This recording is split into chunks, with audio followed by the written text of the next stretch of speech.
साथियों, नमो बुद्धाय, जय भीम। मैं दिनेश बोध, माय गुरु आम्बेडकर चैनल में आप सबका स्वागत है।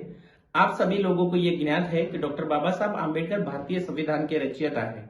उनको बोधिसत्व भी कहा जाता है और भारतीय समाज में जो नई दिशा दी है, जिसमें सोशल रिवॉल्यूशन आए, उसमें पहले जो भारतीय समाज व्यवस्था थी, जो वास्तव में व्यवस्था ही नहीं थी, अव्यवस्था थी, उसको सही रूप दे के सभी नागरिकों को समान रूप देने वाले, संविधान के जरिए सबको समान हक, अधिकार और अवसर देने वाले ऐसे महामानव को डॉक्टर बाबा साहब आम्बेडकर कहा जाता है। उनको the modern architect of India, Bharatiya Samaj की जो नई समाज रचना हुई, उसके वो मॉडर्न आर्किटेक्ट थे। तो उन्होंने भारतीय समाज के लोगों को जोड़ने का काम किया है। सभी जो जातियों में बटा हुआ समाज, जहां पे लिंग पे आधारित भेदभाव होता था, जहां पे जाति के आधारित भेदभाव होता था, उन सभी लोगों को भारतीय नागरिक बनाने का श्रेय डॉक्टर बाबा साहब आम्बेडकर को जाता है।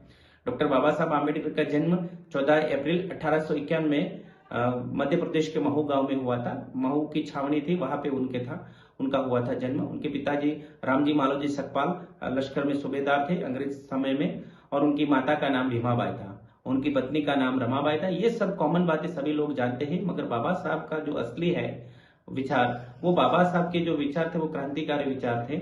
उन्हें बहुत सारी किताबें लिखी है, बहुत सारे प्रकाशन भी किए हैं। वो बाबा साहब एक सबसे बड़े वकील थे, सबसे बड़े वो जर्नलिस्ट थे, और सबसे बड़े वो समाज शास्त्र के ज्ञाता भी था। बाबा साहब का हर क्षेत्र में योगदान देखो तो उन्होंने उनकी इतनी पढ़ाई की थी, आज तक अभी तक भारतीय समाज में, पूरे एशिया में ऐसा कोई व्यक्ति नहीं पैदा हुआ जितने बाबा साहब जितना स्टडी किया हो। स्टडी के साथ साथ उन्होंने उसको अपने जीवन में भी लागू किया था।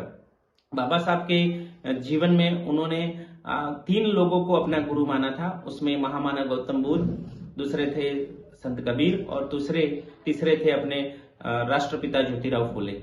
इन 3 महापुरुषों के जीवन से उन्होंने प्रेरणा ली। बुद्ध से उन्होंने आध्यात्मिक शिक्षा ली कि उन्होंने इस शिक्षा के जरिए बताया कि भाई जन्म के आधारित जो भेदभाव है वो नहीं हो सकता, प्रकृति किसी के आधार पर भेदभाव नहीं कर सकती। बुद्ध की शिक्षाओं को लेकर उन्होंने मानव समानता की वो शिक्षा को आगे बढ़ाया।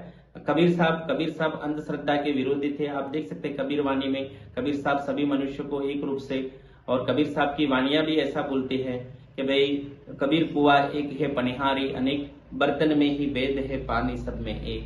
तो ऐसे महा पुरुष का आध्यात्मिक चिंतन और उनके मानव समुदाय को जोड़ने की उनकी जो परंपरा थी, उनको आगे बढ़ाया। उसके बाद the man who brought social revolution, Jyotiba फुले।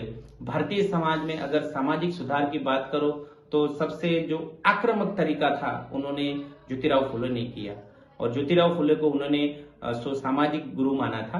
इन 3 महापुरुषों के कार्य को आगे बढ़ा के बाबा साहब ने संविधान की रचना की, जहां सभी नागरिकों को हक, अधिकार और समान अवसर मिला। मैं सभी साथियों से ये गुजारिश करता हूँ, महामानव गौतम बुद्ध, संत कबीर और ज्योतिराव फुले को पढ़े, और डॉक्टर बाबा साहब इन गुरुओं से भी प्रेरणा ले। बाकी की आगे की चर्चा हम दूसरे एपिसोड में करेंगे। नमो बुद्धाय, जय भीम।